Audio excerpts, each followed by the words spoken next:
our hearts, our minds, our everything this morning to hear the Word of God na pagkadalo ni Sister Maria Ana Bautista.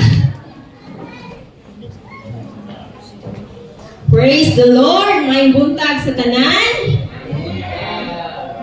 Okay, so nakasettle ba ta sa atong mga lingkuranan? Manghangyo ko nga maglingkod ta diri sa atubangan mga igsoon para dili mutuwad ang barko.